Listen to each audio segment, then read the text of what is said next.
옛적의 산과들이 고요하던 때에 깊고 깊은 산골짜기, 굽이진 곳에 작은 마을이 하나 숨죽여 자리 잡고 있었습니다. 마을 뒤로는 병풍처럼 둘러쳐진 산세가 험하여 호랑이가 다닌다는 소문이 돌았고, 앞으로는 맑지만 차가운 개울이 흘러 세상과의 인연을 끊어놓은 듯한 곳이었습니다. 사람들의 발길이 좀처럼 닿지 않는 이곳은 해가 일찍 뜨고 일찍 지는 탓에 저녁이면 집집마다 피어오르는 밥 짓는 연기가 산허리를 감싸며 적막한 풍경을 만들어내곤 했습니다. 마을 사람들은 대대로 밭을 일구거나 산나무를 캐며 소박하게 살았는데, 그들은 욕심은 없었으나 낯선 것에 대한 경계심은 유독 강한 편이었습니다.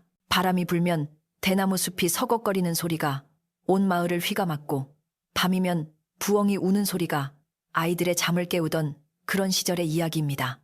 이 마을의 가장 외진 곳, 산비탈이 시작되는 가파른 언덕 아래에 다 쓰러져가는 초가집 한 채가 위태롭게 서 있었습니다. 지붕은 이형을 엮어 올린 지 오래되어 군데군데 빗물이 새기도 했고, 흙벽은 세월의 바람을 이기지 못해 금이 간 곳이 많았습니다. 그러나 그 마당만큼은 언제나 정갈하게 쓸려 있었고, 장독대 위에는 먼지 하나 없이 윤기가 흘러 주인의 부지런함을 짐작게 했습니다.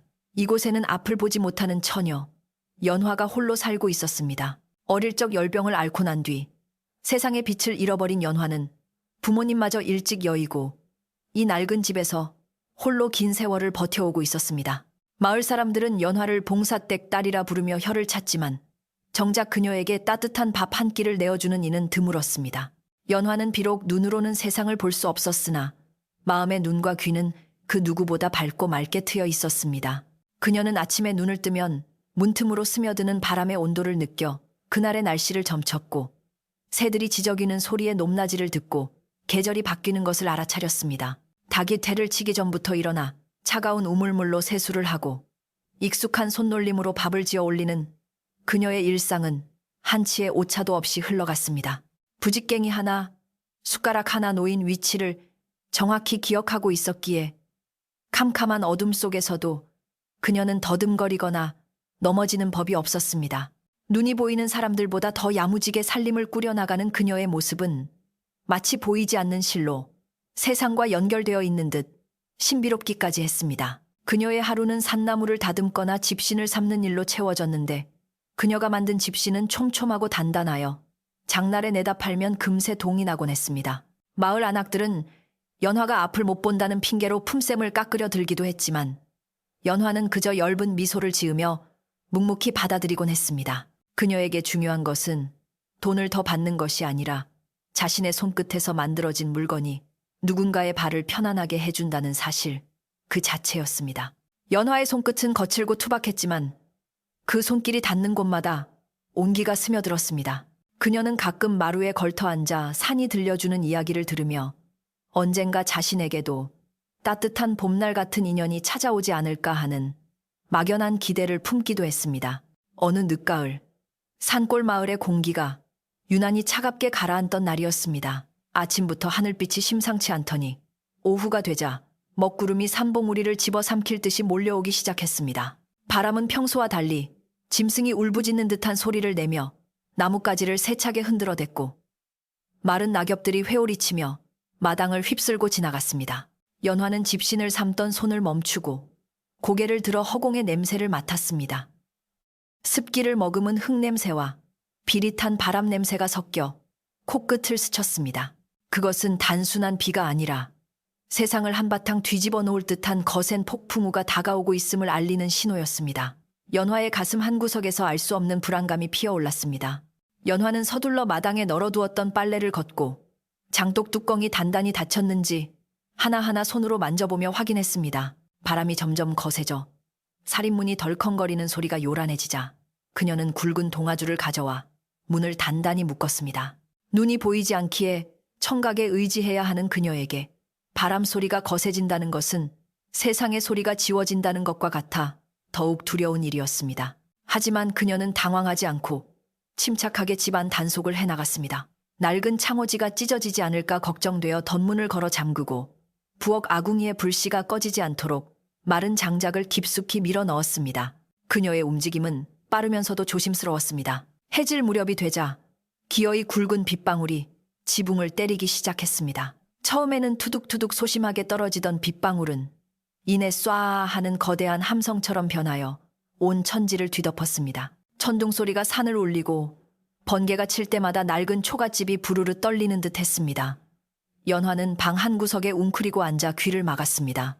마치 하늘이 무너져 내리는 듯한 굉음 속에서 그녀는 작고 초라한 자신의 존재를 실감했습니다. 마을 사람들은 모두 튼튼한 집 안에서 가족들과 함께 이 밤을 보내고 있을 터였으나 그녀에게는 이 두려움을 나눌 가족도 지켜줄 든든한 울타리도 없었습니다. 오직 어둠과 빗소리만이 그녀의 곁을 지키고 있을 뿐이었습니다. 밤이 깊어질수록 비바람은 더욱 사나워졌습니다. 바람은 문풍지를 찢을 듯이 울어댔고 빗물은 마당을 넘어 마루 밑까지 차오르는 듯 했습니다. 연화는 잠을 청할 엄두조차 내지 못하고 뜬 눈으로 밤을 지새우고 있었습니다. 그때였습니다. 빗소리와 바람소리 사이로 무언가 둔탁한 소리가 희미하게 들려왔습니다. 쿵 하고 무거운 것이 떨어지는 소리 같기도 하고 누군가 신음하는 소리 같기도 했습니다. 연화는 숨을 죽이고 귀를 기울였습니다. 바람소리에 묻혀 잘못 들은 것일까 싶었지만 그녀의 예민한 청각은 그것이 자연의 소리가 아님을 직감했습니다. 그것은 분명 사람의 인기척이었습니다. 누구세요? 연화가 떨리는 목소리로 물었지만 돌아오는 것은 거센 빗소리뿐이었습니다. 두려움이 엄습했지만 혹시라도 누군가 길을 잃고 쓰러진 것이라면 모른 척할 수 없었습니다. 그녀는 자리에서 일어나 더듬더듬 벽을 짚고 방문 앞으로 다가갔습니다. 문고리를 잡은 손이 가늘게 떨렸습니다. 밖은 칠흑 같은 어둠일 것이고 맹렬한 비바람이 몰아치고 있었습니다. 하지만 밖에서 들려온 그 희미한 신음소리가 그녀의 발목을 잡았습니다. 연화는 심호흡을 한번 크게 하고는 결심한 듯 방문을 활짝 열었습니다. 차가운 비바람이 순식간에 방 안으로 들이닥쳐 촛불을 꺼뜨렸습니다. 연화는 툇마루로 나가 젖은 바닥을 기어가듯 더듬었습니다. 거기 누구 계십니까? 제 말이 들리시나요? 그녀는 목청을 높여 소리쳤습니다.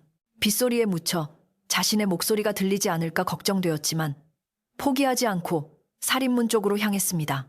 발은 진흙탕에 빠지고 비는 온몸을 적셔 뼛속까지 시리게 만들었지만 그녀는 멈추지 않았습니다. 살인문 근처에 다다랐을 때 그녀의 손끝에 낯선 감촉이 닿았습니다. 그것은 거친 삼배옷의 질감이었고 그 아래에는 차갑게 식어가는 사람의 살결이 느껴졌습니다. 누군가 살인문 앞에 쓰러져 있는 것이 분명했습니다. 쓰러진 사람은 노인인 듯 몸이 앙상하고 가벼웠으나 비에 젖은 옷 무게 때문에 연화 혼자 감당하기에는 버거웠습니다. 하지만 위급한 상황에서 어디서 그런 힘이 솟아났는지 연화는 노인의 겨드랑이 밑으로 팔을 넣어 그를 끌어안았습니다. 정신 차리세요, 어르신. 여기서 이러고 계시면 돌아가십니다. 연화는 젖먹던 힘까지 짜내어 노인을 질질 끌다시피 하여 마루 위로 올렸습니다. 거센 비바람이 그녀의 등을 떠밀었고 미끄러운 진흙 바닥 때문에 몇 번이나 넘어질 뻔했지만 그녀는 이를 악물고 노인을 방 안으로 옮기는 데 성공했습니다. 방 안으로 들어온 연화는 서둘러 문을 닫고 빗물을 닦아내었습니다. 방금 전까지 혼자였던 좁은 방 안에 낯선 타인의 숨소리가 섞이자 기묘한 긴장감이 감돌았습니다. 연화는 어둠 속에서 손을 뻗어 노인의 상태를 살폈습니다. 이마는 불덩이처럼 뜨거웠고 숨소리는 거칠고 불규칙했습니다. 옷은 흙탕물에 젖어 엉망이었고 몸에서는 오래 굶주린 사람 특유의 냄새가 났습니다. 연화는 지체 없이 아궁이에 불을 더 지펴 방을 따뜻하게 데우고 마른 수건을 찾아 노인의 젖은 몸을 닦아주기 시작했습니다. 남녀의 유별함을 따질 겨를도 없이 오직 사람을 살려야 한다는 일념뿐이었습니다. 연화는 장롱 깊숙이 넣어두었던 아버지의 낡은 옷을 꺼내 노인에게 입혔습니다. 비록 낡고 기운 자국이 역력한 옷이었지만 젖은 옷을 입고 있는 것보다는 훨씬 나을 것이었습니다. 그리고는 부엌으로 나가 쌀독을 뒤졌습니다. 쌀이 얼마 남지 않아 아껴 먹던 중이었지만 그녀는 망설임 없이 한 줌을 퍼내어 흰죽을 쑤기 시작했습니다. 타닥타닥 타오르는 장작 불꽃 소리와 보글보글 죽 끓는 소리가 방 안을 채우자 바깥의 비바람 소리가 조금은 멀게 느껴졌습니다. 연화는 솥뚜껑을 어루만지며 이 낯선 노인이 무사히 깨어나기를 마음속으로 빌었습니다. 노인은 밤새 헛소리를 하며 알았습니다. 억울합니다. 전하, 그것이 아니옵니다. 가끔씩 내뱉는 말들은 연화가 평생 들어보지 못한 어려운 말투와 단어들이었습니다. 연화는 그가 평범한 촌노가 아님을 짐작했습니다. 도성에서나 쓸 법한 말투, 뼈만 남았지만 기품이 느껴지는 골격, 그리고 손에 굳은 살 하나 없이 매끄러운 감촉은 그가 한때 귀한 신분이었음을 말해주고 있었습니다. 연화는 물수건을 차갑게 적셔 노인의 이마에 올려주며 밤새 그의 곁을 지켰습니다. 알 수 없는 운명의 바람이 그녀의 작은 오두막으로 불어닥친 밤이었습니다. 새벽녘이 되자 거세게 몰아치던 비바람이 조금씩 잦아들기 시작했습니다. 지붕을 때리던 빗소리는 가늘어졌고 으르렁거리던 바람소리도 잦아들어 산골 마을에 다시금 고요가 찾아왔습니다. 연화는 뜬 눈으로 밤을 지새운 탓에 몸이 천근만근 무거웠지만 노인의 숨소리가 한결 편안해진 것을 확인하고서야 안도의 한숨을 내쉬었습니다. 그녀는 문틈으로 들어오는 새벽의 서늘한 공기를 마시며 생각에 잠겼습니다. 이 노인은 대체 누구이며 어쩌다 이 깊은 산골까지 흘러들어와 쓰러지게 된 것일까요? 앞을 보지 못하는 그녀에게 찾아온 이 낯선 손님은 과연 복이 될지 화가 될지 알 수 없는 일이었습니다. 날이 밝자마자 연화는 부지런히 움직였습니다. 노인이 깨어나면 드실 수 있도록 맑은 물을 떠다 놓고 밤새 식은 방바닥을 다시 데우기 위해 군불을 지폈습니다. 비갠 뒤에 아침 햇살이 창호지 문을 통해 은은하게 방 안으로 스며들었습니다. 연화는 그 따스한 기운을 느끼며 노인의 얼굴을 향해 조심스럽게 물었습니다. 어르신, 좀 괜찮으신지요? 밤새 열이 많이 났습니다. 하지만 노인은 아직 깊은 잠에 빠져 있는지 대답이 없었습니다. 연화는 노인의 손을 잡아보았습니다. 어젯밤보다는 온기가 돌았지만 여전히 맥이 약했습니다. 그녀는 자신이 할 수 있는 정성을 다해 그를 보살피기로 마음먹었습니다. 한편 마을에서는 간밤에 폭풍 우 피해를 살피느라 사람들이 분주하게 움직이고 있었습니다. 개울물이 불어나 징검다리가 떠내려갔고 몇몇 집의 담장이 무너져 내린 탓에 곳곳에서 한탄하는 소리가 들려왔습니다. 그러던 중 일찍 산에 올랐던 나무꾼 하나가 연환의 집 굴뚝에서 평소보다 많은 연기가 피어오르는 것을 보고 고개를 갸웃거렸습니다. 저 집은 혼자 사는 처녀가 밥해 먹을 일이 뭐 그리 많다고 아침부터 저리 연기를 피운담? 나무꾼의 중얼거림은 바람을 타고 마을 우물가로 전해졌습니다. 그리고 그 작은 호기심은 곧 마을 사람들의 입방아에 오르내릴 불씨가 되었습니다. 연화는 마을의 소란을 알지 못한 채 오직 노인을 살리는 데에만 집중했습니다. 그녀는 찬장에 숨겨두었던 귀한 약초를 꺼내 다리기 시작했습니다. 눈이 밝았던 시절 어머니에게 배운 약초 지식은 그녀가 가진 유일한 재산이자 생존 수단이었습니다. 쓴 냄새가 방 안 가득 퍼지자 노인이 미간을 찌푸리며 끙끙거리는 소리를 냈습니다. 어르신, 약입니다. 이것을 드셔야 기운을 차리십니다. 연화는 숟가락으로 약물을 떠서 조심스럽게 노인의 입술 사이로 흘려 넣었습니다. 노인은 무의식 중에도 살고자 하는 본능으로 약물을 꿀꺽 삼켰습니다. 그렇게 며칠이 지났습니다. 연화는 자신의 끼니를 거르면서까지 노인을 극진히 간호했습니다. 쌀독은 바닥을 드러내고 있었고 밥감도 얼마 남지 않았지만 그녀는 아까워하지 않았습니다. 그녀에게는 눈앞에 있는 생명을 구하는 것이 무엇보다 중요했습니다. 노인은 가끔 눈을 뜨고 흐릿한 시선으로 천장을 응시하다가 다시 잠들기를 반복했습니다. 그럴 때마다 연화는 낮은 목소리로 말을 걸어주며 그가 안심할 수 있도록 도왔습니다. 여기는 안전한 곳이니 걱정 말고 푹 주무세요. 밖은 비가 그치고 해가 났습니다. 그녀의 부드러운 목소리는 노인의 불안한 마음을 진정시키는 명약과도 같았습니다. 그러던 어느 날 마침내 노인이 완전히 의식을 되찾았습니다. 그는 무거운 눈꺼풀을 들어 올리며 낯선 천장을 바라보았습니다. 몸을 일으키려 했지만 힘이 들어가지 않아 다시 베개에 머리를 뉘었습니다. 여기가 어디인고? 갈라진 목소리가 그의 입에서 흘러나왔습니다. 마루에서 콩을 고르고 있던 연화는 그 소리를 듣고 하던 일을 멈추고 방으로 들어왔습니다. 정신이 드십니까, 어르신? 여기는 산골 마을 끄트머리에 있는 제 집입니다.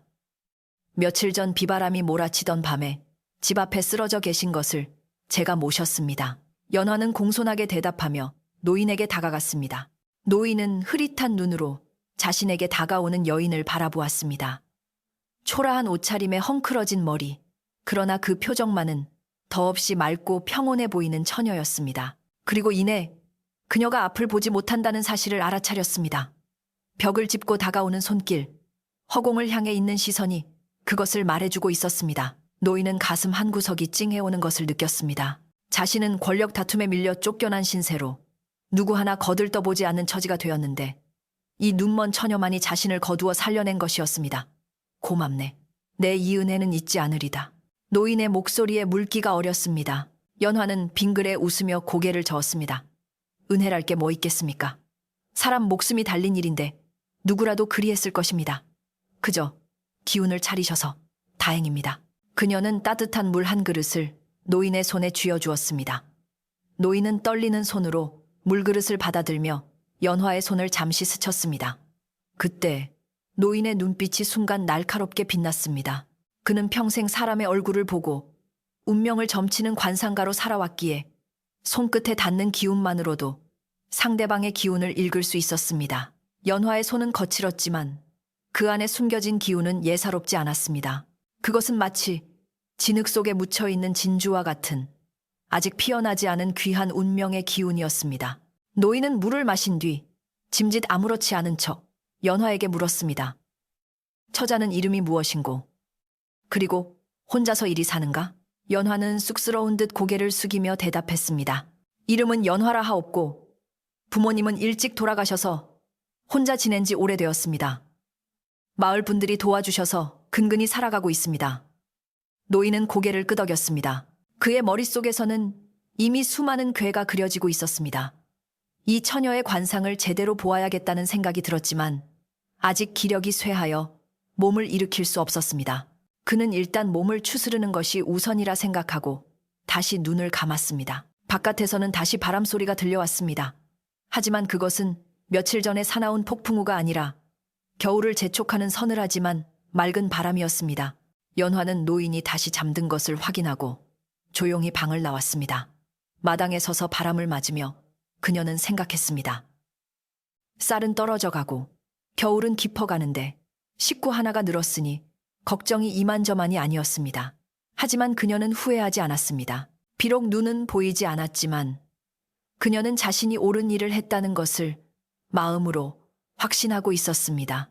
그렇게 연화와 쫓겨난 관상가의 기묘한 동거는 시작되었고 이는 훗날 마을 전체를 뒤흔들 거대한 운명의 서막이 되었습니다. 비바람이 거치고 난 뒤에 산골 마을은 겉으로 보기에는 평온을 되찾은 듯 했습니다. 하늘은 씻은 듯이 맑고 푸르렀으며 산새들은 나뭇가지 사이를 오가며 지저귀고 처마 밑으로 떨어지는 낙수 소리는 청아한 음악처럼 들렸습니다. 그러나 그 고요한 풍경 이면에는 보이지 않는 소용돌이가 일고 있었습니다. 마을 안악들이 모이는 우물가에는 평소와 다른 은밀하고도 끈적한 이야기들이 오고 갔습니다. 빨래 방망이질 소리는 요란했지만 그 사이로 오가는 말소리는 낮고 빨랐습니다. 사람들의 입방아에 오른 것은 다름 아닌 마을 끝자락, 외따로 떨어진 연화의 초갓집이었습니다. 평소에는 그림자처럼 조용히 지내던 그녀의 집에서 며칠째 수상한 기척이 느껴진다는 것이 그 이유였습니다. 자네도 보았는가? 그 봉사댁 딸내미 집 굴뚝에서 연기가 끊이지 않고 피어오르는 것을 말이네. 물동이를 이고 온 안악 하나가 주위를 두리번거리며 말을 꺼냈습니다.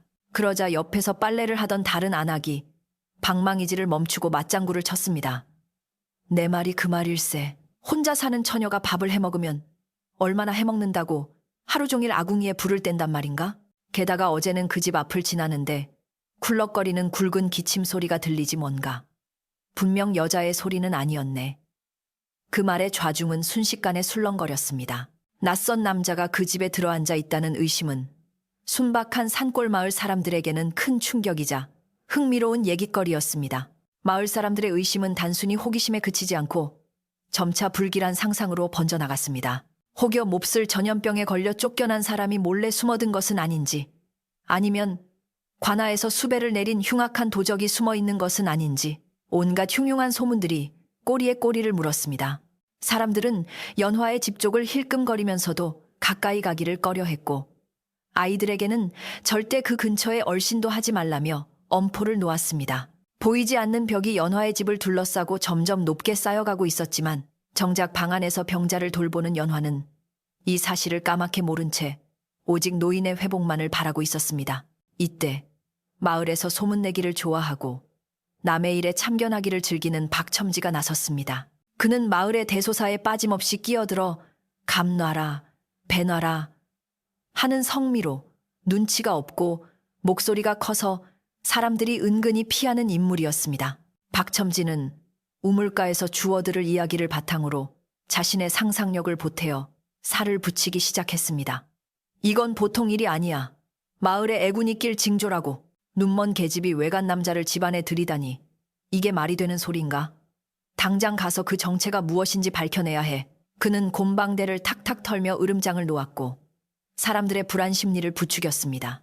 박첨지는 마을 사랑방에 모인 노인들에게도 이 사실을 알리며 호들갑을 떨었습니다.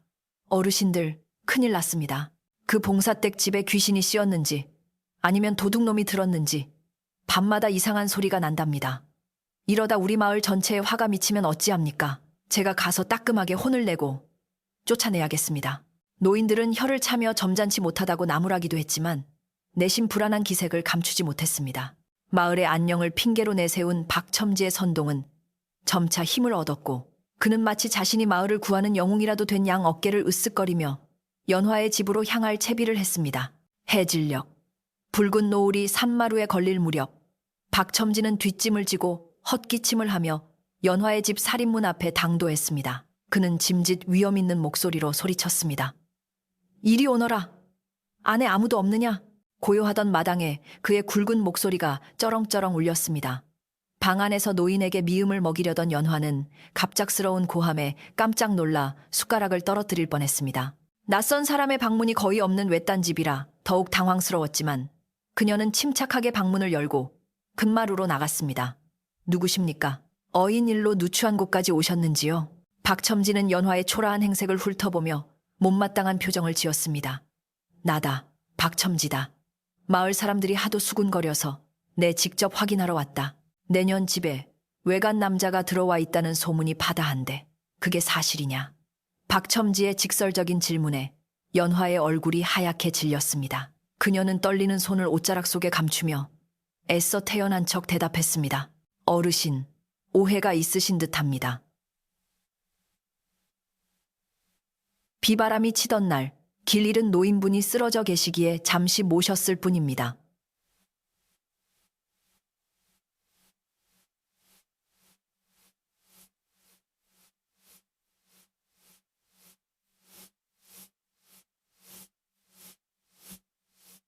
뭐라고? 길 잃은 노인? 그게 도둑놈인지 역병 환자인지 네가 눈도 안 보이면서 어찌 안단 말이냐? 박첨지는 삿대질을 하며 목소리를 높였습니다. 당장 그놈을 끌어내라. 우리 마을에 재수없는 일이 생기기 전에 내쫓아야 한다. 네가 정 못하겠다면 내가 직접 들어가서 끌어내주마. 박첨지가 신발을 신은 채 마당으로 쿵쿵거리며 들어오려 하자 연화는 황급히 마루에서 내려와 그의 앞을 가로막았습니다. 안 됩니다, 어르신. 지금 그분은 기력이 쇠하여 움직이시면 큰일 납니다. 사람 목숨이 달린 일인데 어찌 그리 매정하게 말씀하십니까? 연화의 필사적인 만류에도 박첨지는 막무가내였습니다. 그는 연화의 어깨를 거칠게 밀치며 방 쪽으로 향하려 했습니다. 힘없는 연화는 비틀거리며 마당에 넘어졌고 손바닥이 까져 피가 배어 나왔습니다. 그러나 그녀는 아픔을 느낄 겨를도 없이 다시 일어나 박첨지의 바짓가랑이를 잡고 늘어졌습니다. 제발 부탁드립니다. 며칠만 더 요양하시면 떠나실 뿐입니다. 제발 한 번만 눈 감아 주십시오. 그녀의 애원에도 박첨지의 표정은 변하지 않았습니다. 오히려 그는 자신의 권위를 무시당했다고 생각하여 더욱 화를 내며 발길질을 하려 들었습니다. 그때 방 안에서 낮지만 서슬퍼런 목소리가 흘러나왔습니다. 그만하시오. 힘없는 처자에게 그 무슨 폐악질이오. 병색이 완연한 목소리였지만 그 안에는 범접할 수 없는 위험이 서려 있었습니다. 박첨지는 멈칫하며 방문 쪽을 쳐다보았습니다. 찢어진 문풍지 사이로 희미한 그림자가 어른거리고 있었습니다. 누구냐? 내 놈이 바로 그 수상한 놈이구나. 박첨지는 짐짓 큰 소리를 쳤지만 방 안에서 뿜어져 나오는 기운에 눌려 뒷걸음질을 쳤습니다. 노인은 비록 몸은 병들었으나 평생 사람을 꿰뚫어 보던 기백은 여전히 살아있었던 것입니다. 바로 그 순간 살인문 밖에서 또 다른 목소리가 들려왔습니다. 이보게, 박첨지, 자네 거기서 뭐 하는 짓인가? 옆집에 사는 꼬부랑 할멈이 지팡이를 짚고 헐레벌떡 뛰어오고 있었습니다. 할멈은 평소 연화를 친손녀처럼 아끼던 분으로 마을에서 박첨지가 연환의 집으로 갔다는 소리를 듣고 한달음에 달려온 것이었습니다. 할멈은 마당에 들어서자마자 넘어져 있는 연화를 일으켜 세우며 박첨지를 향해 호통을 쳤습니다. 다 큰 사내 대장부가 앞 못 보는 처녀 집구석에 와서 행패를 부려 자네는 부모도 없고 자식도 없나? 하늘이 무섭지 않은가? 할멈의 서슬퍼런 꾸지람에 박첨지는 기가 꺾였습니다. 그는 마을에서 연장자인 할멈에게 함부로 대할 수 없었기에 헛기침만 하며 딴청을 피웠습니다. 아니 그게 아니라 마을 사람들이 걱정하니까 내가 총대를 메고 확인하러 온 것 아닙니까? 이상한 놈이 숨어 있다는데 가만히 있을 수가 있어야지. 박첨지는 궁색한 변명을 늘어놓으며 슬금슬금 뒷걸음질을 쳤습니다. 두고 보자. 내 오늘은 그냥 가지만 만약 마을에 무슨 일이라도 생기면 그 책임은 다 내년이 져야 할 것이다. 그는 끝까지 악담을 퍼붓고는 도망치듯 살인문을 빠져나갔습니다. 박첨지가 사라지자 마당에는 다시 정적이 찾아왔습니다. 할멈은 연화의 옷에 묻은 흙을 털어주며 깊은 한숨을 내쉬었습니다.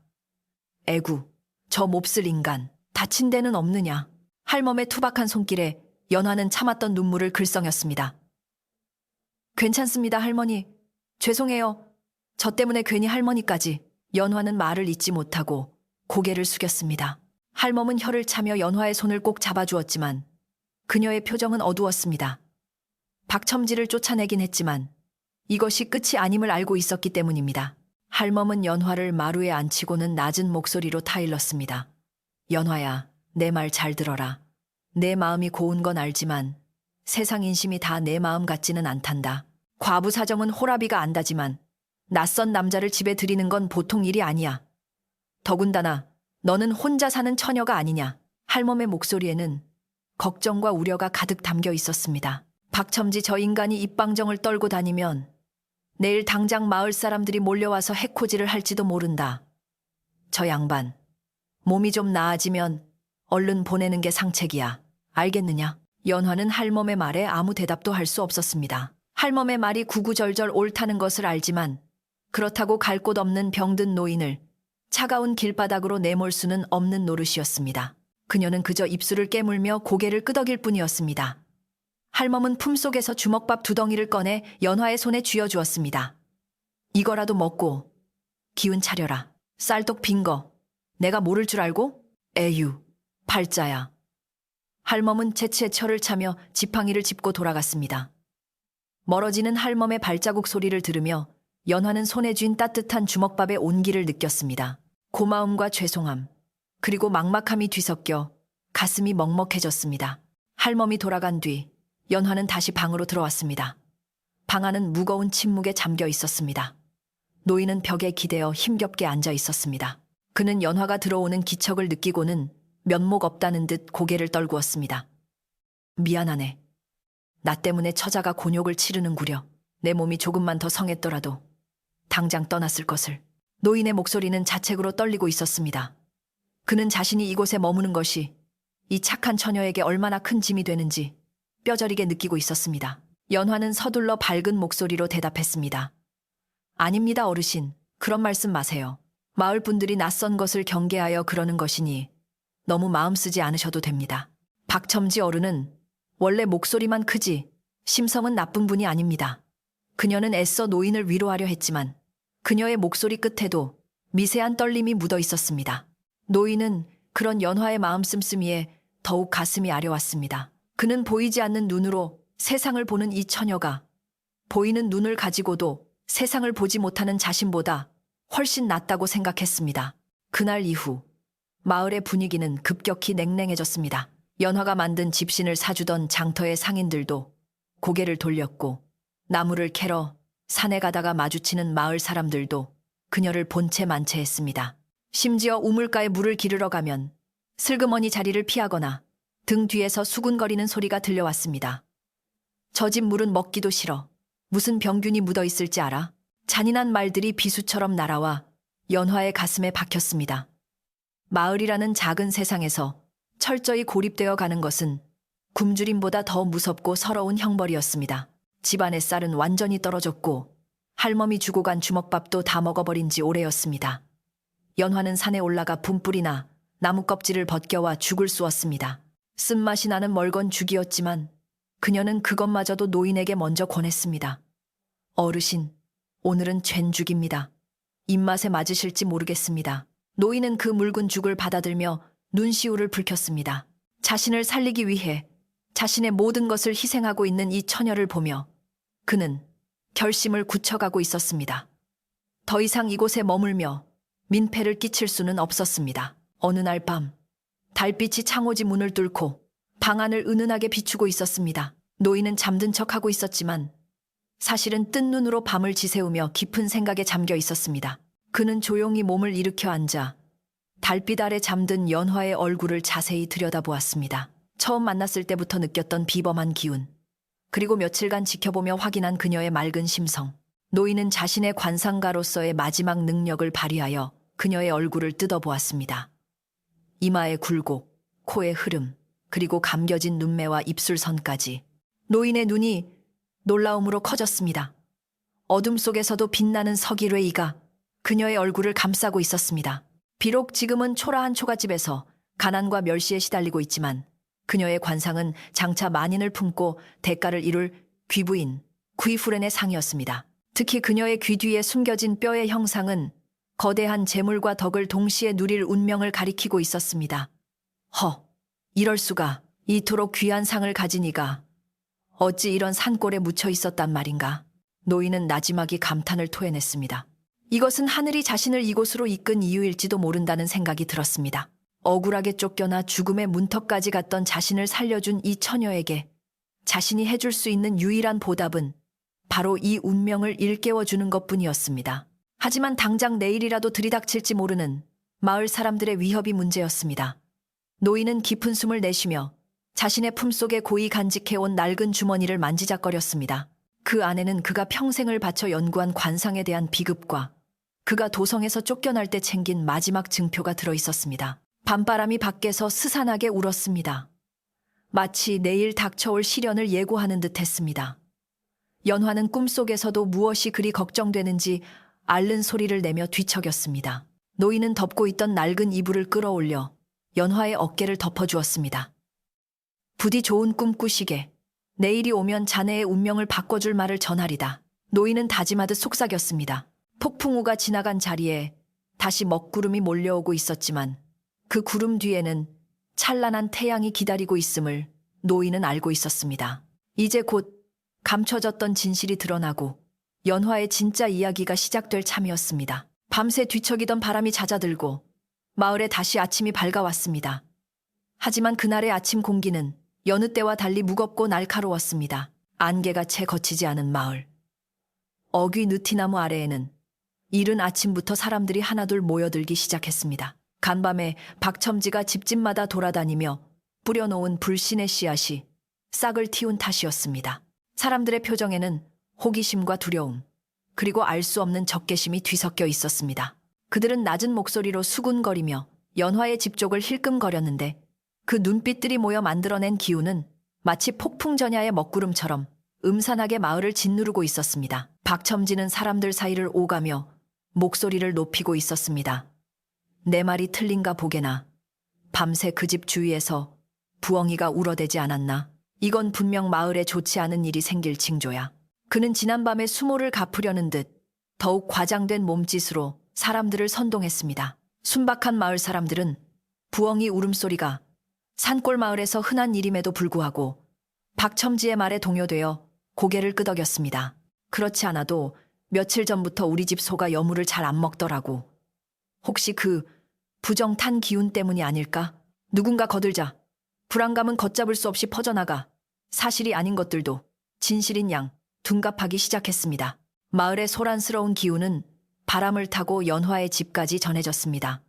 마당에서 물을 챘던 연화는 두레박을 쥔 손을 멈추고 마을 쪽을 향해 귀를 기울였습니다. 웅성거리는 소리가 파도처럼 밀려오고 있었습니다. 예민한 그녀의 청각은 그 소음 속에 섞인 적예와 살기를 감지했습니다. 가슴이 철렁 내려앉았습니다. 올 것이 왔구나 하는 생각에 다리가 후들거렸지만 그녀는 애써 마음을 다잡았습니다. 방 안에는 아직 몸을 다 추스르지 못한 노인이 있었습니다.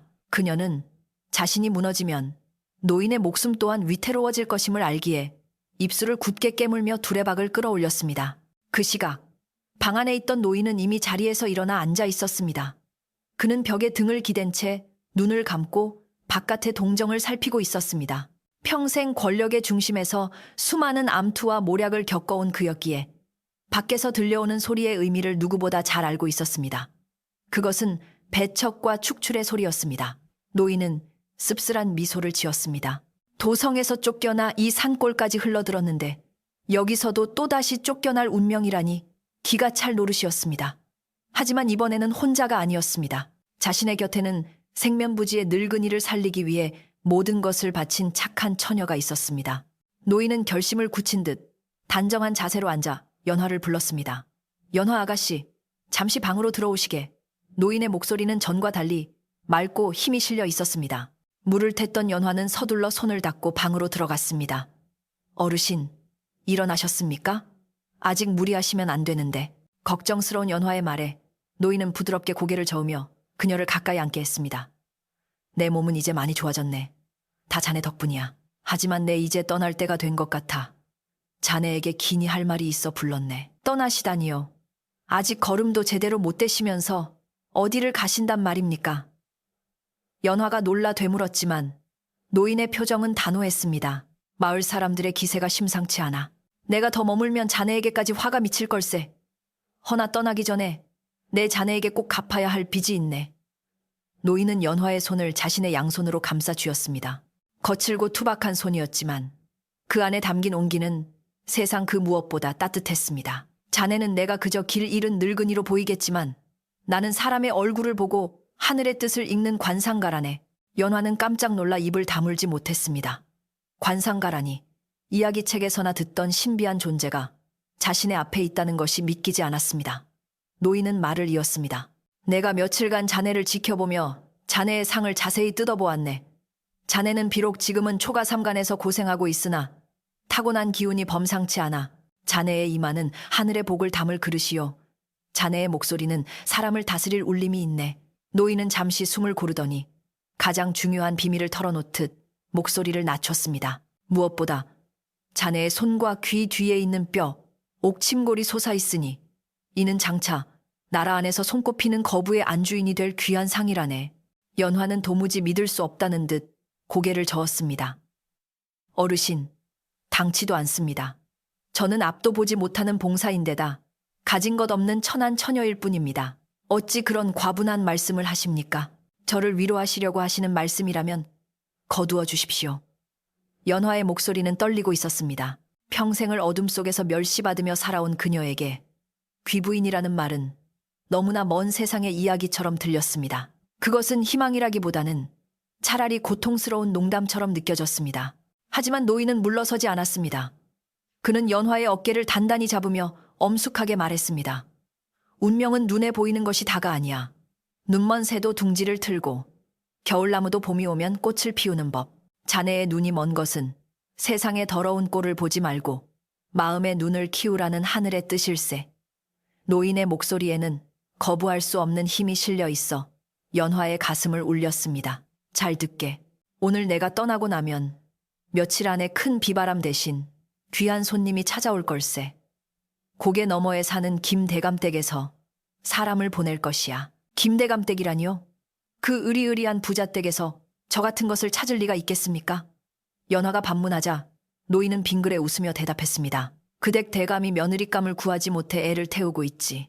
내가 그 댁의 조상 묘자리를 봐준 인연이 있어 내 기운이 그곳에 닿을 걸세. 꿈속에서라도 내 뜻이 전해질 것이니 사람들이 찾아오거든 두려워 말고 당당하게 맞이하게. 그들이 내는 시험이 있더라도 자네의 지혜라면 충분히 넘길 수 있을 거야. 노인은 마치 미래를 보고 온 사람처럼 확신에 차서 말했습니다. 그때 살인문 밖이 웅성거리며 소란스러워졌습니다. 이보게, 안에 있는 거 다 아니까 썩 나오게. 박첨지의 고함 소리가 담장을 넘어 방 안까지 파고들었습니다. 마을 회의에서 결정했네.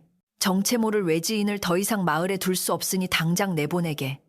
안 그러면 자네 집까지 헐어버리겠네. 박첨지의 뒤를 이어 마을 사람들의 야유와 동조하는 소리가 빗발쳤습니다. 돌멩이 하나가 날아와 마당의 장독을 쨍하고 깨뜨리는 소리가 났습니다. 상황은 생각보다 훨씬 급박하게 돌아가고 있었습니다. 연화는 공포에 질려 얼굴이 하얗게 변했습니다. 어르신, 어쩌면 좋아요. 사람들이 정말 들이닥칠 것 같습니다. 그녀는 노인을 보호하려는 듯 앞을 가로막으며 안절부절 못했습니다. 하지만 노인은 태연하게 자리에서 일어났습니다. 그는 옷매무새를 가다듬고 헝클어진 상투를 바로잡았습니다. 비록 옷은 남루했지만 그의 눈빛만은 서슬퍼런 칼날처럼 빛나고 있었습니다. 걱정 말게. 내 제 발로 나갈 것이니 자네는 방 안에 있게나. 저 어리석은 자들에게 내 마지막 가르침을 주고 떠날 것이야. 노인은 만류하는 연화를 뒤로 하고 방문을 활짝 열었습니다. 북마루에 노인이 모습을 드러내자 마당까지 밀고 들어오려던 마을 사람들의 움직임이 일순간 멈췄습니다. 뼈만 앙상한 노인이었지만 그에게서 뿜어져 나오는 기운이 예사롭지 않았기 때문입니다. 박첨지마저도 흠칫 놀라 뒷걸음질을 쳤습니다. 노인은 팻마루 끝에 서서 마당에 모인 사람들을 천천히 둘러보았습니다. 그의 시선이 닿는 곳마다 사람들은 찔리는 구석이라도 있는 듯 슬금슬금 시선을 피했습니다. 내 비록 몸이 성치 않아 신세를 졌으나 내 발로 걸어 나갈 터인데 무엇이 그리 급하여 이리 소란들인가. 노인의 목소리는 낮았지만 마당 전체를 울릴 만큼 또렷했습니다. 박첨지는 기세를 되찾으려 헛기침을 하며 대들었습니다. 흥, 말은 잘하는군. 자네 때문에 마을에 재수가 없다는 소문이 파다해. 당장 이 마을을 떠나지 않으면 멍석마리를 당할 줄 알게. 그는 쥐고 있던 몽둥이를 휘두르며 위협했습니다. 노인은 박첨지를 뚫어지게 쳐다보며 피식 웃음을 터뜨렸습니다. 재수라. 자네 이 말을 보니 검은 기운이 가득하군. 남을 해하려는 마음이 도리어 자신을 찌르는 형국이야. 오늘 밤 자네 집 외양간을 잘 단속하게나. 아끼던 것이 병들거나 다칠 운순이. 노인의 예기치 못한 악담에 박첨지의 얼굴이 불그락푸르락해졌습니다. 뭐라? 이 늙은이가 미쳤나? 박첨지가 길길이 날뛰었지만 마음 한구석에는 찜찜한 두려움이 피어올랐습니다. 노인의 눈빛이 너무나 확신에 차 있었기 때문입니다. 노인은 시선을 돌려 마을 사람들을 향해 말했습니다. 그대들은 귀한 보석이 진흙 속에 묻혀 있다고 하여 돌멩이 취급을 하는구려. 이 집의 주인은 장차 이 고을을 살릴 덕을 가진 사람이요. 지금 쌓은 악업이 훗날 부끄러움이 되어 돌아올 것이니 부디 입과 마음을 조심하시오. 노인의 말은 마치 천둥처럼 사람들의 양심을 때렸습니다. 웅성거리던 사람들은 입을 다물고 서로의 눈치만 살폈습니다. 누구 하나 선뜻 나서서 노인을 끌어내리려 하지 못했습니다. 노인은 뒤를 돌아 문틈으로 자신을 지켜보고 있을 연화에게 작게 고개를 끄덕여 보였습니다. 기다리게. 반드시 좋은 날이 올 것이네. 마음으로 전하는 작별 인사였습니다. 그리고는 지팡이 하나를 집어들고 천천히 마당을 가로질러 걸어 나갔습니다. 사람들이 꽉 차 있던 살인문 앞이 홍해 갈라지듯 열렸습니다. 노인은 뒤도 돌아보지 않고 마을 어귀를 향해 걸어갔습니다. 그의 뒷모습은 초라한 거지가 아니라 마치 세상을 등지고 떠나는 신선처럼 고고해 보였습니다. 노인이 마을을 완전히 벗어나 산모퉁이를 돌아 사라질 때까지 마을 사람들은 아무 말도 하지 못했습니다. 박첨지만 이분을 사귀지 못해 씩씩거렸지만 그 역시 노인의 마지막 말이 귓가에 맴돌아 감히 쫓아갈 엄두를 내지 못했습니다. 연화는 방 안에서 멀어지는 노인의 발자국 소리를 들으며 하염없이 눈물을 흘렸습니다. 며칠간의 짧은 인연이었지만 아버지처럼 스승처럼 자신을 아껴주었던 분이었습니다. 다시 혼자가 되었다는 외로움이 밀려왔지만 동시에 가슴 한편에는 노인이 남긴 희망이라는 불씨가 타오르고 있었습니다. 그날 밤 마을에는 기이한 일이 벌어졌습니다. 박첨진의 외양간에서 키우던 암소가 갑자기 거품을 물고 쓰러진 것입니다. 박첨진은 펄펄 뛰며 수의사를 불렀지만 소는 시름시름 앓기만 할 뿐 차도를 보이지 않았습니다. 이 소식은 삽시간에 마을 전체로 퍼져나갔고 사람들은 낮에 노인이 했던 말을 떠올리며 몸서리를 쳤습니다. 그 노인이 보통 사람이 아니었어. 도사님이셨나 봐. 사람들은 뒤늦게 후회하며 연화의 집쪽을 두려운 눈길로 바라보았습니다. 연화를 괴롭히던 박첨지의 기세도 한풀 꺾일 수밖에 없었습니다. 한편 고개 너머 김대감 댁에서는 며칠째 대감이 기이한 꿈에 시달리고 있었습니다. 꿈속에서 백발의 노인이 나타나 산 너머 마을에 귀인이 숨어 있으니 찾으라고 호통을 치는 꿈이었습니다. 김대감은 처음에는 개꿈이라 여기고 무시하려 했으나 사흘 밤낮으로 같은 꿈을 꾸자 더 이상 예사로 넘길 수 없게 되었습니다. 그는 평소 신임하던 집사에게 마을로 가서 소문을 알아보라고 지시했습니다. 산 너머 마을에 범상치 않은 처자가 있는지 조용히 알아보고 오너라. 이것이 바로 노인이 예언했던 운명의 수레바퀴가 돌기 시작하는 순간이었습니다. 다음 날 연화는 여느 때와 다름없이 마당을 쓸고 있었습니다. 마을 사람들의 발길은 뚝 끊겨 주인은 적막강산이었지만 그녀의 마음은 이상하게도 평온했습니다. 바람결에 낯선 냄새가 실려왔기 때문입니다. 그것은 마을 사람들의 흙냄새도 산짐승의 누린내도 아니었습니다. 은은한 향냄새와 고급 비단에서나 날 법한 묵직한 내음이었습니다. 그리고 곧이어 멀리서 딸랑거리는 말방울 소리와 함께 여러 사람의 발자국 소리가 들려왔습니다. 노인이 떠나며 남긴 말이 현실이 되어 다가오고 있었습니다. 이리 오너라. 여기가 약초 캐는 연화라는 처녀의 집이 맞느냐? 대문 밖에서 들려온 목소리는 위엄있고 정중했습니다.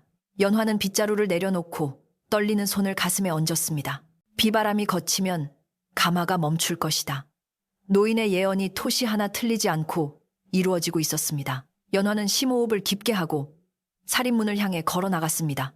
이제 그녀는 숨어 사는 눈먼 처녀가 아니라 자신의 운명과 마주할 준비가 된 당당한 여인이었습니다. 문을 여는 그녀의 손끝에서 새로운 이야기의 막이 오르고 있었습니다. 살인문 앞에 당도한 것은 눈이 부시게 화려한 가마와 십수명의 하인들이었습니다. 마을 사람들은 평생 구경조차 하기 힘든 비단 가마의 위용에 입을 다물지 못하고 멍하니 바라볼 뿐이었습니다. 행렬의 맨 앞에선 집사가 정중하게 허리를 굽히며 연화에게 말을 건넸습니다. 김대감마님께서 귀한 손님을 모셔오라 하셨습니다. 채비를 하시고 가마에 오르시지요. 꿈속에서나 일어날 법한 일이 눈앞에서 벌어지자 연화는 자신의 귀를 의심했습니다. 하지만 코끝에 스치는 묵직한 가마의 나무 냄새와 하인들의 옷자락이 스치는 소리는 이것이 분명한 현실임을 말해주고 있었습니다. 연화는 떨리는 마음을 진정시키며 방으로 들어가 낡은 보찜을 꾸렸습니다. 챙길 것이라고는 돌아가신 어머니의 유품인 비녀 하나와 자신이 삼은 집신 몇 켤레가 전부였습니다. 그녀가 툇마루를 나서자 뒤에서 지켜보던 마을 사람들이 웅성거리는 소리가 들려왔습니다. 불과 어제까지만 해도 그녀를 쫓아내려 했던 사람들이 이제는 경외와 두려움 섞인 눈빛으로 그녀를 바라보고 있었습니다. 개 중에는 박첨지의 헛기침 소리도 섞여 있었으나 그는 감히 앞으로 나서지 못하고 사람들 틈에 숨어 있을 뿐이었습니다. 연화는 마을 쪽을 향해 마음속으로 작별 인사를 건넸습니다. 비록 상처를 준 곳이었으나 그녀가 나고 자란 고향이었기에 애증이 교차했습니다. 하인들의 부축을 받아 가마에 오르자 푹신한 비단 방석의 감촉이 느껴졌습니다. 가마꾼들이 가세! 하고 소리치자 가마가 부드럽게 허공으로 떠올랐습니다. 덜컹거리는 가마 안에서 연화는 노인이 남긴 말을 되새겼습니다. 비바람이 거치면 귀한 손님이 올 것이다. 노인의 예언은 현실이 되었지만 앞으로 닥쳐올 미래에 대한 두려움은 여전히 그녀의 어깨를 짓눌렀습니다. 과연 눈먼 자신이 그 거대한 집안에서 무엇을 할 수 있을까? 혹시 가서 망신만 당하고 쫓겨나는 것은 아닐까? 하는 걱정이 꼬리에 꼬리를 물었습니다. 가마는 굽이진 산길을 넘어 고개 너머의 세상으로 향했습니다. 한나절을 꼬박 걸어 도착한 김대감 댁은 그 규모부터가 남달랐습니다. 높은 소슬대문을 들어서자마자 밟히는 땅의 기운이 달랐습니다. 산골에 거친 흙바닥이 아니라 잘 다듬어진 박석이 깔려 있어 걸음걸이마다 맑은 소리가 났고 담장 너머로는 수백 년 묵은 고목들이 뿜어내는 그윽한 향기가 진동했습니다. 안채로 들어가는 길은 미로처럼 복잡했고 곳곳에서 하인들이 분주하게 움직이는 소리가 들려왔습니다. 연화는 자신의 모든 감각을 곤두세워 낯선 공간의 지도를 머릿속에 그려나갔습니다. 이곳은 단순히 큰 집이 아니라 엄격한 법도와 질서가 살아 숨쉬는 하나의 작은 세상이었습니다. 대청마루에 오르자 김대감이 그녀를 기다리고 있었습니다. 먼 길 오느라 고생이 많았소. 내 꿈에 나타난 노인의 말씀대로 참으로 맑은 기운을 가진 처자로 구려. 김대감의 목소리는 중후하고 따뜻했습니다. 그는 연화의 초라한 행색을 탓하지 않고 오히려 그녀가 가진 침착한 태도와 기품을 높이 샀습니다. 연화는 조심스럽게 절을 올리며 답했습니다. 비천한 절을 이리 귀하게 맞아주시니 몸 둘 바를 모르겠습니다. 어르신의 뜻을 받들고자 왔으나 앞을 보지 못하는 제가 댁내에 누를 끼치지 않을까 저어댑니다. 김대감은 허허 웃으며 손을 저었습니다. 눈이 보인다 한들 마음이 어두운 자들이 천지에 널렸소. 내 자네의 소문을 듣고 또 직접 보니 마음의 눈이 밝은 사람임이 느껴지오. 분위기는 화기애애하게 흘러가는 듯 했습니다. 하지만 그때 안방문이 거칠게 열리며 날카로운 목소리가 끼어들었습니다. 대감마님, 이게 도대체 무슨 말씀이십니까? 천안 봉사계집을 며느리로 들이시다니요. 가문의 명예를 생각하셔야지요. 비단 치마 끌리는 소리를 요란하게 내며 등장한 이는 이 집안의 안살림을 도맡아 하고 있는 최 씨였습니다. 최 씨는 김대감의 먼 친척으로 일찍이 남편을 여의고 이 집에 들어와 십수년간 안주인 노릇을 대신해온 인물이었습니다. 그녀는 깐깐하고 빈틈없는 성격으로 집안의 모든 권력을 쥐고 흔들었기에 하인들은 김대감보다 최 씨를 더 무서워할 정도였습니다. 그녀에게 있어 어디서 굴러먹다 왔는지 모를, 그것도 앞을 보지 못하는 연화가 들어온다는 것은 자신의 자리를 위협받는 일이자 용납할 수 없는 모욕이었습니다. 최 씨는 연화의 앞까지 다가와 도끼 서린 눈으로 그녀를 훑어보았습니다. 내 인연, 여기가 어디라고 감히 발을 들여 썩 물러가지 못할까. 김대감이 엄한 목소리로 꾸짖었습니다. 최 씨, 손님 앞에서 무슨 무례한 언사인가. 이는 하늘의 뜻과 조상의 음덕을 따르는 일이니 그리 알게. 하지만 최 씨는 물러서지 않았습니다. 하늘의 뜻이라니요. 꿈 하나 믿고 집안을 망치시렵니까? 앞 못 보는 인연이 이 넓은 집안 살림을 어찌 감당한단 말입니까? 쌀이 어디 있고 장이 어디 있는지도 모를 텐데 쥐새끼가 쌀가마를 뚫어도 모를 것입니다. 최 씨의 말은 모질었지만 현실적인 지적이기도 했습니다. 주위의 하인들도 숨죽인 채 연화와 최 씨를 번갈아 보며 걱정스러운 눈빛을 보냈습니다. 연화는 모욕적인 언사에 얼굴이 화끈거렸지만 당황하여 눈물을 보이거나 위축되지 않았습니다. 그녀는 오히려 허리를 곧게 펴고 최 씨가 서 있는 방향을 향해 고개를 돌렸습니다. 부인 말씀이 100번 옳습니다. 저는 눈이 어두워 사물을 보지 못합니다.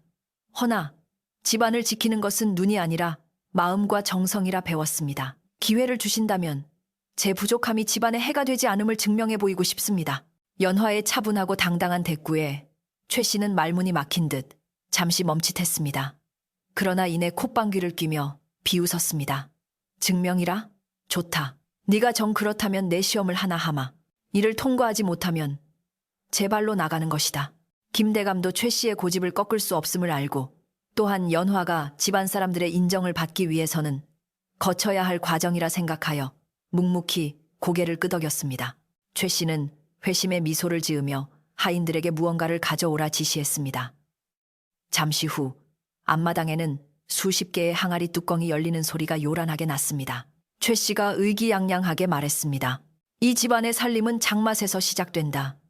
우리 집 뒤뜰 장독대에는 3년 묵은 간장, 5년 묵은 된장, 그리고 오래 담근 햇장이 수백 개의 항아리에 담겨 있다. 지금 하인들이 섞어놓은 장종지 5개를 가져다 놓았으니 냄새와 맛만으로 무엇이 가장 귀한 10년 묵은 씨간장인지 찾아내 보거라. 그것은 눈이 보이는 사람에게도 쉽지 않은 문제였습니다. 색깔로도 구분이 어려운 장을 오직 감각만으로 구분해야 했으니까요. 더구나 최 씨는 몰래 식초를 섞거나 비슷한 냄새가 나는 짠물을 섞어 혼란을 줄 속셈이었습니다. 하인들이 쟁반에 5개의 작은 종지를 담아 연화 앞에 내려놓았습니다. 마당에는 긴장감이 감돌았습니다. 만약 여기서 실패한다면 연화는 쫓겨날 것이고 성공한다면 최 씨의 길을 꺾을 수 있는 기회였습니다. 연화는 천천히 손을 뻗어 종지의 위치를 확인했습니다. 그녀는 서두르지 않고 첫 번째 종지를 들어 코끝에 가져갔습니다. 짭조름한 냄새가 났지만 그 뒤끝에 비릿한 쇠 냄새가 섞여 있었습니다. 이것은 부엌에서 쓰는 조림용 간장입니다. 무쇠솥에 자주 끓여 쇠내음이 배어 있군요. 연화의 말에 하인들이 웅성거렸습니다. 정답이었기 때문입니다. 최 씨의 미간이 찌푸려졌습니다. 연화는 2번째 종지를 들었습니다. 이번에는 냄새를 맡지 않고 손가락 끝에 살짝 찍어 혀에 대보았습니다. 이것은 짠맛이 덜하고 구수한 향이 나나 끝맛이 텁텁합니다. 덜 익은 메주가 섞인 햇된장 국물이군요. 이 또한 정확했습니다. 최 씨는 당황하며 입술을 깨물었습니다. 연화는 3번째, 4번째 종지도 가볍게 맞춰내고 마지막 5번째 종지를 들었습니다. 하지만 그녀는 냄새를 맡자마자 고개를 갸웃거렸습니다. 그리고는 다시 내려놓고 아무런 말도 하지 않았습니다. 최 씨가 기회를 잡았다는 듯 소리쳤습니다. 왜 그러느냐? 모르겠느냐? 그게 바로 시간장이 아니더냐? 연화는 조용히 고개를 저었습니다. 아닙니다. 여기 있는 5개 중에는 10년 묵은 시간장이 없습니다. 좌중이 술렁거렸습니다. 최 씨는 얼굴이 붉어지며 버럭 화를 냈습니다. 2년이 감히 내가 직접 담아온 것을 부정하느냐? 하지만 연화는 흔들림 없이 말을 이었습니다. 시간장은 집안의 정기와 세월이 응축되어 깊고 은은한 향이 나야 합니다. 허나 지금 주신 마지막 종지에서는 미세하지만 흙냄새와 곰팡이 냄새가 섞여납니다. 이것은 시간장이 아니라 깨진 독에서 흘러나온 버려야 할 장입니다. 그 순간 뒤에서 지켜보던 늙은 주방 참모가 아이고 하고 비명을 지르며 주저앉았습니다. 참모는 김대감 앞으로 달려나와 납작 엎드렸습니다. 대감마님, 죽을 죄를 지었습니다. 사실 며칠 전 실수로 시간장 독에 금이 가서 급히 다른 독으로 옮겨 담았는데 그때 바닥에 고여있던 장이 섞여 들어간 모양입니다. 최 씨 마님께서 급히 가져오라 하시기에 경황이 없어 그만. 참모의 고백의 마당은 찬물을 끼얹은 듯 조용해졌습니다. 최 씨는 사색이 되어 아무 말도 못하고 부들부들 떨었습니다. 자신이 낸 문제에 자신이 걸려 넘어진 꼴이었습니다. 김대감은 탐복하며 무릎을 쳤습니다. 놀랍도다. 눈으로도 보지 못한 미세한 흠을 냄새와 맛만으로 찾아내다니. 이것이야말로 진정한 안주인의 자질이 아니겠는가. 김대감의 칭찬에 하인들도 감탄하며 고개를 끄덕였습니다. 연화의 신비한 능력은 순식간에 집안 사람들의 마음을 사로잡았습니다. 하지만 최 씨의 자존심은 산산조각이 났습니다. 그녀는 이대로 물러설 수 없었습니다. 망신을 당했다는 분노와 질투가 그녀의 이성을 마비시켰습니다. 우연입니다. 그저 재수가 좋아 마친 것입니다. 최 씨는 악을 쓰며 대들었습니다. 진정 네가 안주인 자격이 있다면 이 집안에 닥친 우환도 해결해보아라. 요즘 밤마다 사랑채 뒤편 대나무 숲에서 귀신 곡하는 소리가 들려 대감마님께서 잠을 설치신다. 무당을 불러도 소용이 없었는데 네가 그리 용하다면 그 귀신을 쫓아내보란 말이다. 그것은 억지에 가까운 요구였지만 사실 집안의 큰 골칫거리 중 하나였습니다. 밤마다 들리는 기괴한 소리 때문에 하인들은 밤길 다니기를 무서워했고 집안 분위기도 흉흉해져 있었기 때문입니다. 김대감은 최 씨를 만류하려 했으나 연화가 먼저 나섰습니다. 알겠습니다. 제가 한번 그 소리의 정체를 들어보겠습니다. 오늘 밤 저를 그곳으로 안내해 주십시오. 연화의 목소리에는 자신감이 차 있었습니다. 그녀에게 소리란 공포의 대상이 아니라 세상을 읽는 언어였기 때문입니다. 밤이 되기를 기다리는 동안 연화는 하인들이 내어준 별채에서 잠시 휴식을 취했습니다. 하지만 그녀는 쉬지 않고 집안 곳곳에서 들려오는 미세한 소리들에 귀를 기울였습니다. 기둥이 뒤틀리는 소리, 바람이 문풍지를 스치는 소리, 그리고 사람들의 숨소리까지. 그녀는 이미 이 거대한 집과 대화를 시작하고 있었습니다. 마침내 연화와 김대감댁 아들의 혼례식이 열리던 날, 고개 너머 마을은 아침부터 잔치 분위기로 들썩였습니다. 김대감은 며느리를 맞이하는 기쁨을 온 세상에 알리고자 곳곳에 방을 붙여 누구든 와서 국수 한 그릇 먹고 가라며 대문을 활짝 열어 젖혔습니다. 청사초롱이 처마 끝마다 매달려 붉고 푸른 빛을 흔들었고 풍물패의 꽹과리 소리가 산울림이 되어 멀리 퍼져나갔습니다. 연화는 고운 연지 곤지를 찢고 붉은 화롯을 입었는데 그 모습이 마치 하늘에서 내려온 선녀처럼 고귀하고 아름다웠습니다. 비록 앞을 보지 못해 신랑의 얼굴을 눈으로 확인할 수는 없었으나 맞절을 할 때 스치는 옷자락 소리와 은은한 묵향, 그리고 따뜻하게 잡아주는 손길에서 남편 될 사람의 인품을 느낄 수 있었습니다. 하객으로 온 마을 사람들은 연화의 달라진 모습에 감탄하며 그녀가 겪은 시련이 오늘을 위한 걸음이었나 보다며 축복의 덕담을 아끼지 않았습니다. 혼례가 끝나고 연화가 이 집안의 정식 안주인이 되자 김대감 댁에는 눈에 띄는 변화들이 생겨나기 시작했습니다. 가장 먼저 변한 것은 집안의 공기였습니다. 이전에는 최 씨의 서슬퍼런 감시 아래 하인들이 숨도 크게 쉬지 못하고 눈치만 살피느라 집안에 냉기가 돌았으나 연화가 안살림을 맡은 뒤로는 곳곳에서 웃음소리가 들려왔습니다. 연화는 하인들의 이름을 하나하나 외워 불러주었고 발소리만 듣고도 누가 어디가 아픈지, 무슨 근심이 있는지 알아차려 먼저 말을 건넸습니다. 개똥 어멈. 발소리가 무겁네. 무릎이 안 좋은가 본데. 오늘은 힘든 일은 놔두고 부엌에서 채소나 다듬게. 이런 세심한 배려에 하인들은 감동하여 누가 시키지 않아도 제 일처럼 집안일을 돌보게 되었고 그 덕분에 집안은 전보다 훨씬 윤택하고 활기차게 돌아갔습니다. 연화의 살림 솜씨는 눈뜬 사람보다 더 매섭고 정확했습니다. 그녀는 아침마다 장독대를 돌며 항아리를 쓰다듬는 것으로 하루를 시작했는데 손끝에 전해지는 온기와 미세한 진동으로 장이 잘 익어가고 있는지 혹여 벌레가 꼬이지는 않았는지 점검했습니다. 또한 곳간에 들어가서는 냄새만으로 쌀가마니의 상태를 파악했습니다. 어느 날은 곡식 창고 구석에서 퀴퀴한 곰팡이 냄새를 맡고는 하인들을 시켜 바닥을 뜯어보게 했는데 과연 그 밑으로 물길이 새어 들어와 쌀이 썩기 직전인 것을 발견하기도 했습니다. 하인들은 아기 씨는 등 뒤에도 눈이 달렸다며 혀를 내둘렀고 김대감은 그런 며느리를 보며 자신의 선택이 틀리지 않았음을 확인하고 흐뭇해했습니다. 연화의 손길이 닿는 곳마다 묵은 때가 벗겨지고 윤기가 흐르니 집안은 날로 번창할 수밖에 없었습니다. 가장 놀라운 변화는 최 씨에게서 일어났습니다. 처음에 최 씨는 자신의 권력을 빼앗겼다는 생각에 연화를 멀리하고 겉돌았으나 연화는 한결같이 그녀를 어르신이라 부르며 깍듯이 대우했습니다. 집안의 큰 대소사를 결정할 때마다 연화는 반드시 최 씨의 방을 찾아가 조언을 구했습니다. 저는 아직 경험이 부족하여 옛 법도를 잘 모릅니다. 형님께서 가르쳐 주셔야 제가 실수를 면할 수 있습니다. 라며 자신을 낮추고 최 씨를 높여주었습니다. 처음에는 빈정거리던 최 씨도 연화의 진심이 계속되자 서서히 마음의 빗장을 열기 시작했습니다.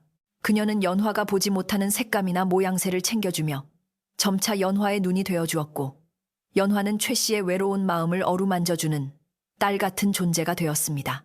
두 사람은 이제 서로 없어서는 안 될 든든한 버팀목이 되었습니다. 어느 날 최 씨가 심한 몸살을 앓아 자리에 눕게 되었습니다. 평소 깐깐했던 탓에 하인들도 선뜻 간호하려 나서지 않을 때 밤새 그녀 곁을 지킨 것은 다름 아닌 연화였습니다. 연화는 물수건을 짜서 최 씨의 열이 오른 이마를 닦아주고 손수 끓인 죽을 식혀 숟가락으로 떠먹여 주었습니다. 비몽사몽간의 연화의 지극정성을 느낀 최 씨는 눈물을 흘리며 참회했습니다.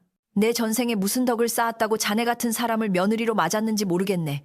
내가 그토록 모질게 굴었는데 어찌 이리도 잘해주는가. 최 씨의 물음에 연화는 따뜻한 미소를 지으며 손을 잡아주었습니다. 사람이 살다 보면 서운한 일도 있고 미운 정도 드는 법이지요. 우리는 이제 한 가족이 아닙니까? 어서 털고 일어나셔서 저에게 바느질 가르쳐 주셔야지요. 그날 밤 두 여인은 서로를 부둥켜 안고 묵은 앙금을 모두 눈물로 씻어냈습니다. 계절이 바뀌어 다시 겨울이 찾아왔습니다. 1년 전 연화가 비바람치는 오두막에서 추위와 두려움에 떨던 그 계절이었습니다. 하지만 지금 그녀가 있는 곳은 따뜻한 온돌방이었고 밖에는 무서운 폭풍우 대신 축복 같은 한방눈이 소복소복 쌓이고 있었습니다. 연화는 문을 살짝 열고 눈 내리는 소리를 들었습니다. 사락사락 눈송이가 땅에 내려앉는 소리는 마치 세상의 모든 아픔과 상처를 덮어주는 자장가처럼 평화롭게 들렸습니다. 그녀는 문득 자신을 이곳으로 이끌어준 그 이름 모를 관상가 노인을 떠올렸습니다. 지금쯤 어디서 무엇을 하고 계실까? 혹시 추운 겨울밤에 몸이라도 상하지 않으셨을까? 연화는 마음속으로 깊은 감사의 기도를 올렸습니다. 그분이 아니었다면 자신의 운명은 여전히 캄캄한 어둠 속에 갇혀 있었을 것이기 때문입니다. 동짓날이 다가오자 김대감 댁 안채는 팥죽을 쑤느라 분주했습니다. 붉은 팥을 삶아 체에 거르고 찹쌀로 새알심을 빚는 냄새가 온 집안에 구수하게 퍼졌습니다. 연화는 부엌 한가운데 앉아 새알심을 빚었는데 그녀가 빚은 새알심은 크기가 일정하고 동글동글하여 보는 이들을 감탄하게 했습니다. 동지 팥죽을 먹어야 진짜 나이를 한 살 더 먹는 법이지요. 올 한 해의 나쁜 기운은 쫓아내고 내년에는 더 좋은 일만 가득하기를 비는 마음으로 빚으세요. 연화의 덕담에 하인들은 신이 나서 콧노래를 부르며 일을 했습니다.